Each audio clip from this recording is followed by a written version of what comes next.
Hello and welcome to L2R. I'm Kinaesthesia, and today I'll be going over the strategy for the Twilight Ascendant Council on the Heroic difficulty.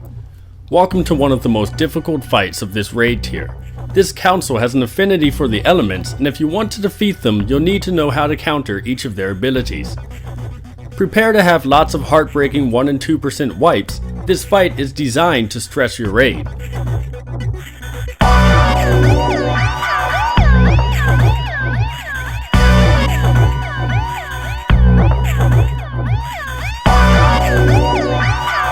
The Ascendant Council is a supremely difficult fight.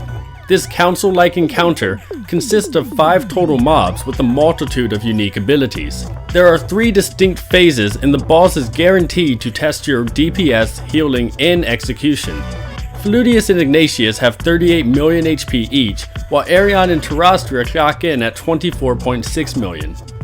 The Elementium Monstrosity in Phase 3 has 125 million max HP. You'll want to bring 2 tanks, 5 to 6 healers, and a balanced DPS makeup. Priests can be especially helpful during phases 1 and 2 of this encounter due to their Leap of Faith ability, but are not entirely necessary. Additionally, classes that can double dot will help with DPS during these phases. Phase 3 is the most important part of the fight, however, and players should be considered based on their Phase 3 performance. During Phase 1, Fludius and Ignatius will be active. Fludius has a water or frost affinity and will use mostly frost-based abilities. During this phase, he will cast Heart of Ice. This is a debuff placed on a random player that ticks for increasing damage over time. Additionally, it will cause all nearby players to gain a buff, increasing the damage they deal to Ignatius. He will also cast Hydrolance throughout this phase, a single target spell that deals very high frost damage to a random player. Occasionally, he will use his water bomb to blanket the room with bolts of water, dealing minor frost damage to all players hit. This attack will leave players with a debuff called Waterlog.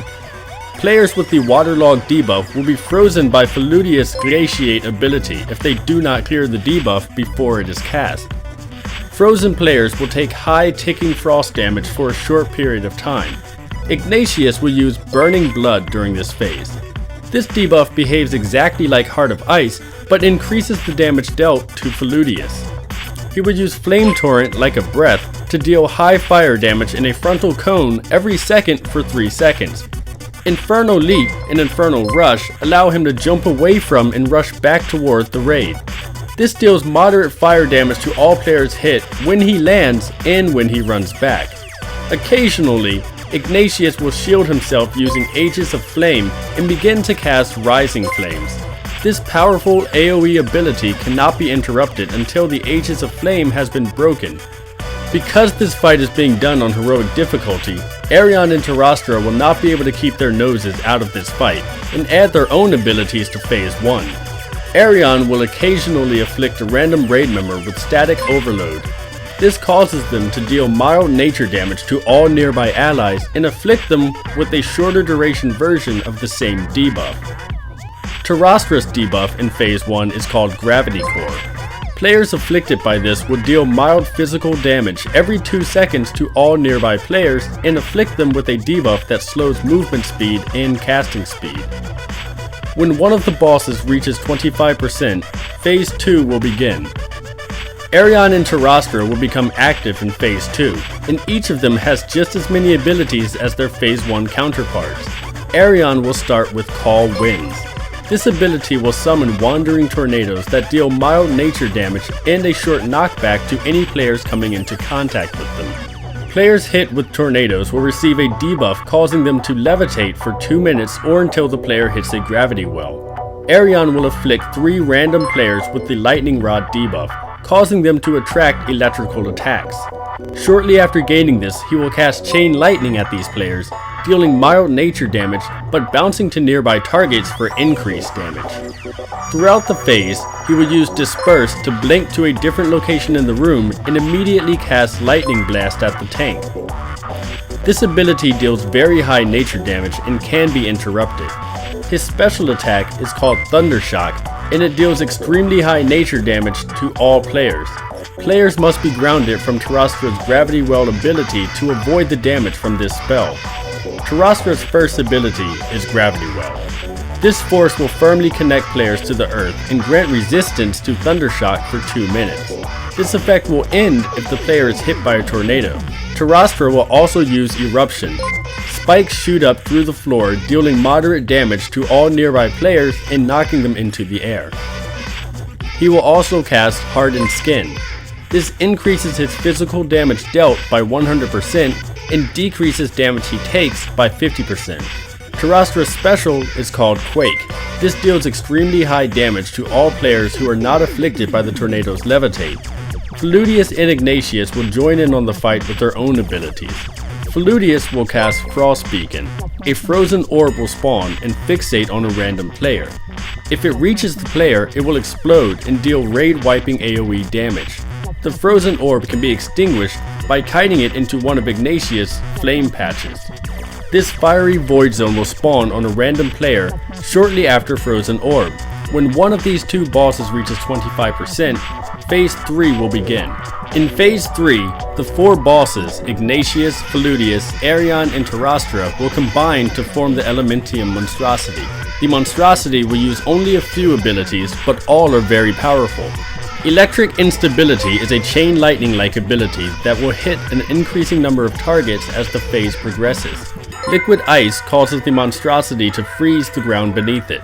The pools caused by this will grow larger the longer the monstrosity stands in them. Lava Seed will rain flames across the room that explode for high fire damage. Gravity Crush traps random players in a gravity bubble and lifts them into the air. They will take damage equal to 10% of their maximum health every 0.5 seconds for 6 seconds. When Gravity Crush ends, they will fall to the ground, taking additional fall damage.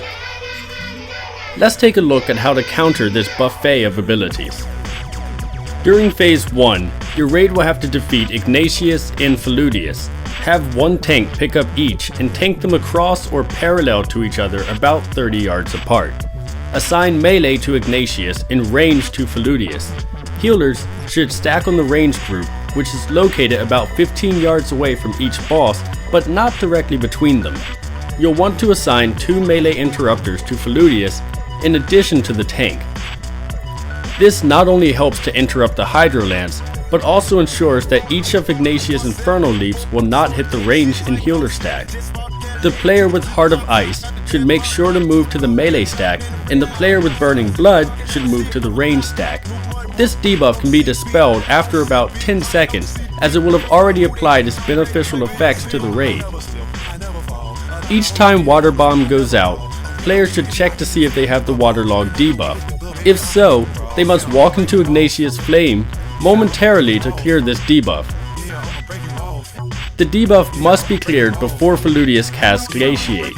Any players hit with Glaciate while afflicted by the Waterlog debuff will be frozen and take huge damage over time. Whenever Ignatius puts up his Ages of Flame, it's important that all DPS switch to him in order to break the shield. This must be broken quickly in order to interrupt the Rising Flames cast. If Rising Flames ticks too many times, the raid will wipe.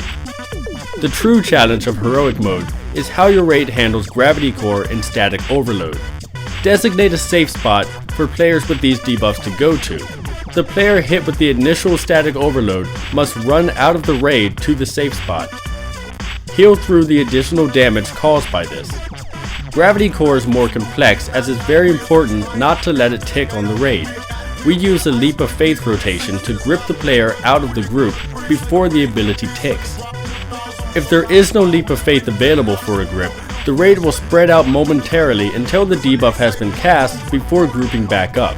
The phase will end when either boss is brought to 25% health, but to most effectively do the fight, both bosses must be as close to or below this mark as possible. Don't hesitate to stop or switch DPS if it looks like one boss is much lower than the other.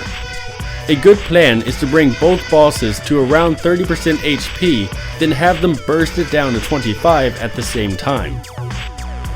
In Phase 2, Arion and Tarastra will become active and Ignatius and Feludius will retreat out of range from the raid. Make sure to use the remaining fire on the ground to clear any waterlogged debuffs left on the raid. Arion will use Call Winds almost immediately, and the raid should make sure to hit the tornado so they can be levitated. Have melee prepared to interrupt Tarastra's hardened skin ability, and range prepared to interrupt Aerion's lightning blast. Once the first quake has gone out on the raid, players should find a gravity well to gain the grounded debuff. This will make them immune to Aerion's thundershock ability. Throughout all of this phase, players must be mindful of the lightning rod debuff and stay ready to move out if they have it. An effective strategy during this phase is to keep the raid near the inner circle of the room and leave the outer ring open for people to run while they have the lightning rod buff. Other players should also make an effort to move away from the debuff players, as chaining the lightning can mean an instant wipe. In addition to this, players will now have to watch for spawning flame patches and frozen orbs. If targeted by a frozen orb, players have to kite over a flame patch. This works exactly like constellations and black holes from the Algalon encounter. Once kited over the flame patch, the orb and the patch will both despawn. Just like in phase 1, this phase ends when either boss reaches 25%.